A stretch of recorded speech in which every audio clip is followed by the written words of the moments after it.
रियासत आसाम के अदालगिरी चाय के बागीचा में एक मादा हाथी अपने बच्चे की लाश को लेकर इधर उधर भटक रही है। यह मनाजिर एक पत्थर दिल को भी मोम कर सकते हैं।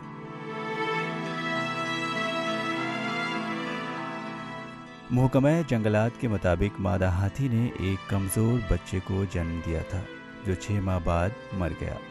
उनका कहना था कि जब मादा हाथी के बच्चे की मौत हुई तो वह मुर्दे बच्चे को अपनी सूंड से उठाकर इधर उधर हफ्ते भर यहाँ वहाँ भटकती रही।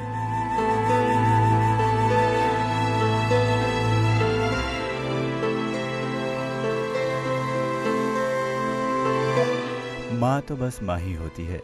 मलकूती सिफात की हामिल इस हस्ती का दुनिया में कोई मुतबादिल नहीं है।